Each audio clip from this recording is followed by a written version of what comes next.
back. Abuelo and the Nieto, number 12. Or already 12 episodes, Tyler, of Abuelo and the Nieto. And we focus on Miami sports here in this podcast. Dolphins, Hurricanes, Miami Heat, Inter Miami, and Marlins. Look at a little bit about the history of Miami sports. We're going to do a new segment this week. Miami sports trivia. So look forward to that. But we always like to associate our podcast with a number of a great, one of those great Miami athletes that we have and we have had in the past. And number 12, we had a lot to choose from, Tyler. And number 12, this time around, of course, you all remember him, Mr. Bob Greasy. Bob Greasy, tremendous career for the Miami Dolphins. Started in 1967, and he went all the way to 1980. He played all his years with the Dolphins, won two titles with the Dolphins, the 72 and 73 season, of course, the undefeated season in 1972, 1971 MVP of the NFL in his career, 25,092 yards with 192 touchdowns. A great number 12, Bud Greasy, but you have another one, Tyler, and this is a good one. Actually, somebody we mentioned last week in the Miami Sports Legends segment, Jim Kelly, number 12 from the Miami Hurricanes back in the late 70s, early 80s. Wore number 12 at Miami, also wore 12 with the Bills, went on to, lead them to a few championship games. Obviously, never got that Super Bowl win, but, definitely probably the best quarterback in Miami history and the best to wear number 12 for sure. And the Dolphins did pretty well last time around. Took care of the Raiders, and the most points score in the season for the Dolphins, 34 points versus the Raiders. And this offense, Tyler, has changed, definitely. And McDaniel spoke about it, in detail. This was a very explosive offense last season, 50, 60 yards on the air. They will run for 150, 160 yards per game. 350, 400 yards of offense almost every week. But the defenses started making adjustments, and they have taken away like the top two receivers. Those big numbers from Waddle and Hill are not there anymore. But Miami has adjusted, and it's more of a balanced offense that moves the ball, short passes, and long drives. 7, 8 minute drives. We saw that, a number of them versus the Raiders, but getting the results. And that is very important. And if you do that and you have a defense that is also supporting the team as doing their job, this is a way to win, definitely. And they have shown it recently, 2 wins in a row, looking for number 3 versus the Patriots this Sunday game that is definitely a game that they should be able to take care of. And the Dolphins, I think they're going the right way. And you have to give credit to the players and the coaches. They made the adjustments. How do you see it, Tyler? And by the way, Mr. Jonnu Smith, a major factor in that transformation of Miami's offense. You had a number of guys, 9 players, catching passes, for example, in this win versus the Raiders. Yeah, I think you mentioned Jonnu Smith, and not to get too technical, but a quick little football X's and O's lesson. In order to combat these deep passes that the Dolphins were, so successful for last season, a lot of teams are playing them in cover 3 and cover 4 defense, which to simplify things means that as soon as the ball snapped, their corners, their safeties are sprinting back as fast as they can, trying not to let Hill, Waddle run past them. And what does that do? That leaves the middle of the field open. So guys like Jonnu and even Hill, we've seen Hill on third down and kind of some of these short routes be able to, be productive. So we're seeing the middle of the field open, a lot of these more short routes, and it takes time. It takes time to adjust your offense and adapt to that, but it seems like they are starting to capitalize on that. It's definitely good to see. And, eventually they're going to have to take away the middle, and then that'll start opening up the deep ball again. So, everything kind of affects itself. Uh, we always like to remember a local legend here in our podcast, this being number 12. And who doesn't remember this guy? We're talking about the Hall of Famer. We have already mentioned about Greasy earlier in the show. Another Hall of Famer from the 1970s, Tyler, Mr. Larry Sanka, Super Bowl champion in 72 and 73 with the Dolphins, five-time Pro Bowler. He was a 1968 number one pick by the Dolphins. He had played at Syracuse already at the college level. Signing bonus at that time, $34,000. First year salary, Tyler, $20,000 for Larry Sanka when he started his career. Played with the Dolphins from 68 to 74, then went to the USFL, played with the Giants, and back with the Dolphins for a final season in 1979. All-time Dolphins rushing leader, 6,737 yards, also 53 touchdowns. Definitely a Miami legend, Larry Sanka. When And the another Canes, interesting part of go ahead. Miami sports, it was another interesting, part of Miami sports history. You mentioned Zonka there and him kind of taking that break from the NFL. That was at a time where three of the Dolphins' best players, I believe, correct me if I'm wrong, I think it was Jim Kick, Larry Zonka, and Paul Warfield left to join the World Football League.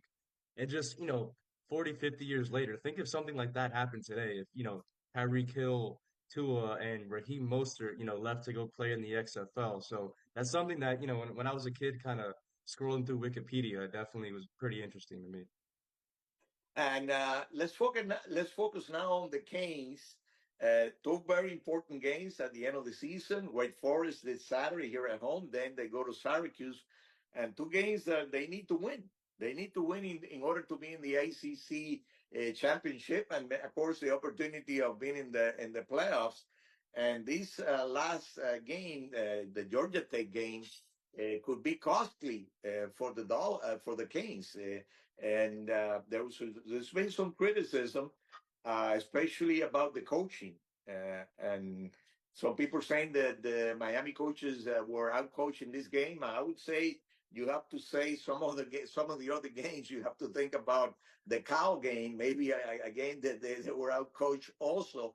That they were able to manage a win. You allowed 271 yards against Georgia Tech running, and the defensive line that they have two or three guys that are supposed to be NFL guys. They have a linebacker that's supposed to be an NFL guy, and a safety with tremendous experience coming out of Washington, being in the championship game last year.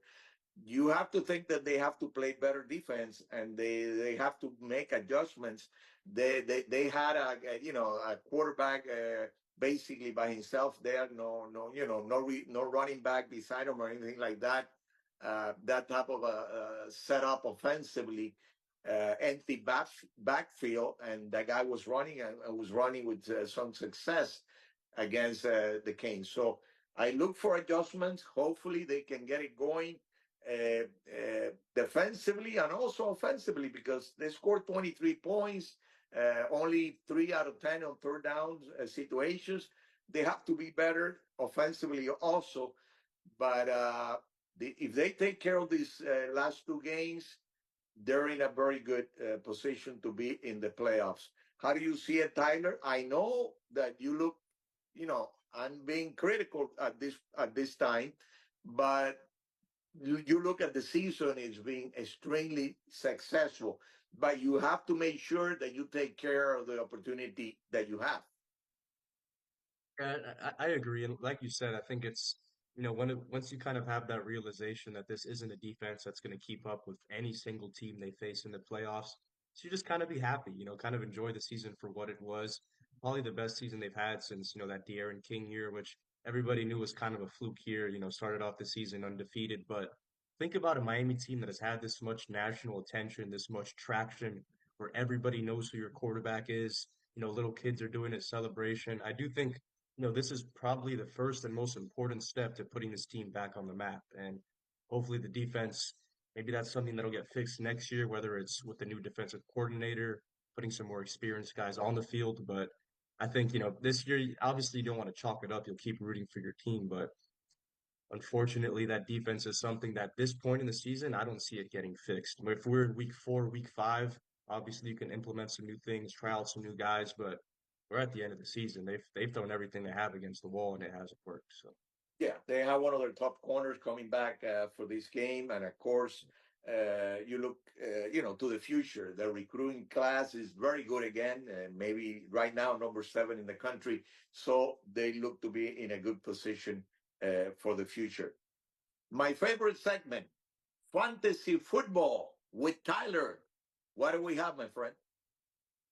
So for fantasy football, we have the first pick. We're kind of ending that phase where you have to start, putting people in for the buys, and you have some of your starting players that aren't going to be getting that much action over the next few weeks. But hopefully towards the end of the season, you won't have to deal with that. So I'm just be giving you kind of a few substitute players to use this week when your players are not available. First player I'll say is Demario Douglas from the Patriots. Over the past 3 weeks, he's seen over 5 targets, over 10 points as well in all these 3 past weeks. We'll say the only thing is he hasn't gotten in the end zone. I do think that's just product of circumstance. I do think eventually he will get that touchdown, get in the box finally. That's an extra 6 points on top of those, 10 points he's already pretty much guaranteed to get you by this point. So he's getting that, chemistry with Drake May going, and I definitely see him being a fit, maybe in that flex WR3 spot in your lineup. And sit would say it was very encouraging performance last week, but keep Anthony Richardson on your bench for now. I know obviously got in the end zone a lot, use him on a lot of run plays, and if you have a fantasy quarterback, that's why guys like Lamar Jackson and Kyler Murray are so valuable. But he's playing against a really good defense next week, fifth best defense in the NFL. So I hold off on that, wait and see if he can replicate it for at least another week before throwing him in your lineup. The Heat have quite a few games at home now after being on the road for 6 game road trip. Came up with a win against Philadelphia last time out. They got Dallas coming up on Sunday. And we have focused on Abuelo, saying that he needs more production offensively. He's averaging 16 points. Of course, Jimmy Butler being healthy is important. He came back last game versus Philadelphia, and he was outstanding. And of course, Tyler Hero has been doing the job, but sometimes we forget Terry Rozier. He's like supposed to be the fourth option offensively. And right now, 12 games, he's averaging 13 points, only 38% from the field, about 33% from 3-point range. He has to be better. We have to get more production of that number 4 guy, Terry Rozier. And then you add Josh Richardson, his numbers are even lower, and he's your number 3 guard of that offense, and that portion of your team, your guards, you're having a great performance from one of them, and the two other guys are not really stepping up. So that's something that the Heat needs as we look to the future. There's some things that are down in the East, so there is an opportunity there in the Eastern Conference for the Heat. A lot of people were thinking maybe number 7, number 8 this year, maybe moving up to number 5 in the East, be in a better position coming into the playoffs. The Marlins finalized their move with Clayton McCullough as their new manager. He was already, we had that story last week. He was presented officially this week at Lone Depot Park. And this is a team that is basically focusing on player development. And we're talking not being very aggressive in free agency, looking maybe for a shortstop, an outfielder, some pitching. But no, we're not talking. They have already committed $31 million for next season. I don't see them spending $20-25 million on players next season outside of those 31 million that they already have committed. So the young players that they have, those guys they're developing. They're going with that and looking to improve off of that. So maybe 10, 12 more wins than they had this past season. That's why I expect right now from the Marlins. Another story that is a major story this week, Tyler, Tata Martino. He's leaving the Inter Miami. Basically, because of personal reasons, they have a press conference in the next few days, giving more details. So this is a guy that took the team to 74 points, the most points ever in an MLS season. But it was disappointing in the playoffs, losing two out of three versus Atlanta. So he leaves because of personal reasons, and now we have the question of who's going to take his place.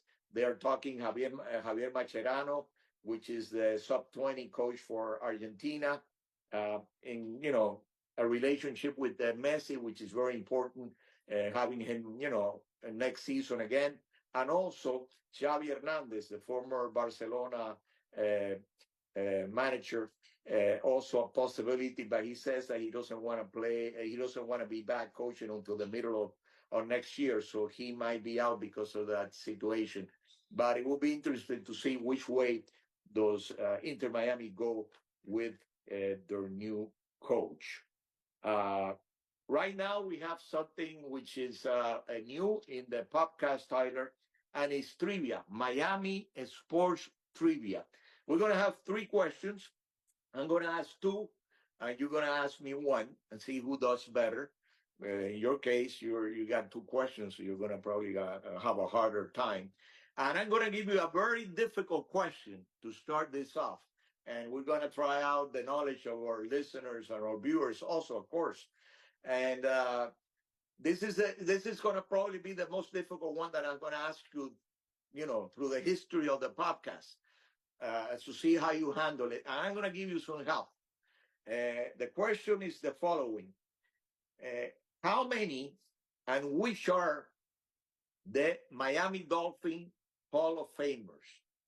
I'm going to help you a little bit. I'm going to tell you to give me only 8. And there are more than 8. But I want you to give me at least 8 of the Miami Dolphin Hall of Famers. We have actually mentioned 2 of them already in the podcast, so that's even more help for you. But it's still a tough question. So let's see how you handle it, Tyler. Do you mean Dolphins players that are in the Hall of Fame or Miami Dolphins Hall of Fame Miami Dolphin players that are in that the pro are in the football? Hall of Fame. They have played for the Dolphins, even if they played 3 games. Okay. I will start with Dan Marino, obviously, easy pick. That's one right there. Yes. Bob Greasy, Uh-huh. Larry Zonka, Uh-huh. Paul Warfield, Uh-huh.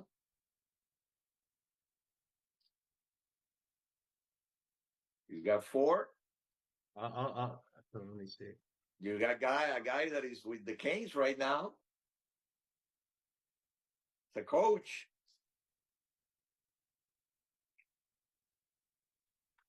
Who? Jason Taylor. Oh, you're right. I'm going from the 70s up here in my head. The 70s, but in the 70s Zach's you have a few that you haven't made. You have a couple you haven't mentioned from the 70s. Jake Scott, No, no, no, no. I'm gonna finish it up. There is a total of 13, Zach but Thomas. two of them, one played 5 games, which is Chris Carter, played Minnesota most of his career, played 1 season with the Dolphins. Thurman Thomas in 2000 played 9 games with the Dolphins, mostly with Buffalo, of course.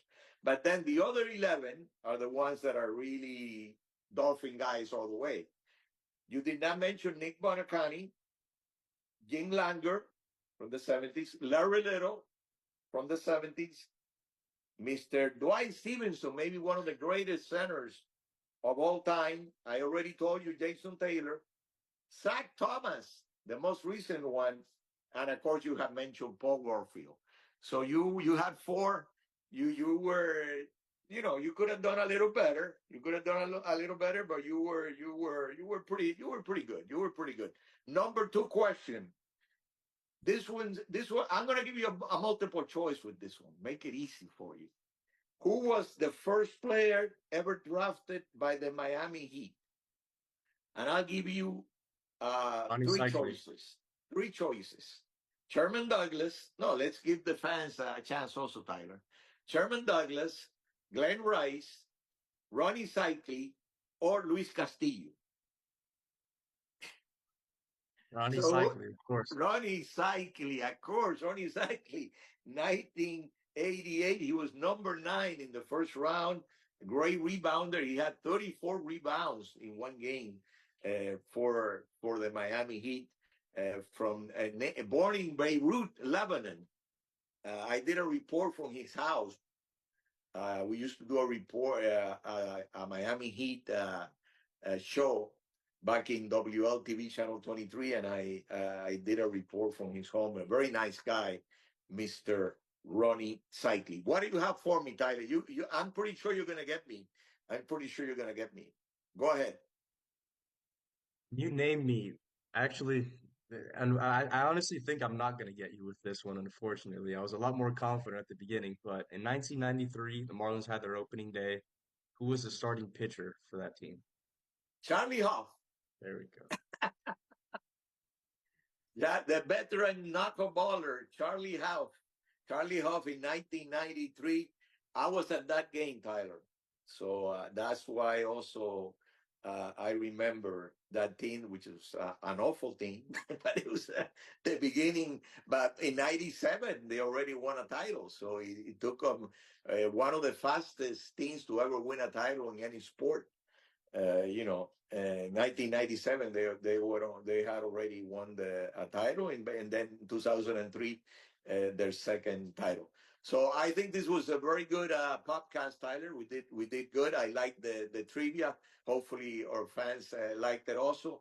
And we always like to say, where is it that they can check us out? We got Facebook, Instagram, TikTok, YouTube. Hope I didn't forget anything, but everything is up and running now.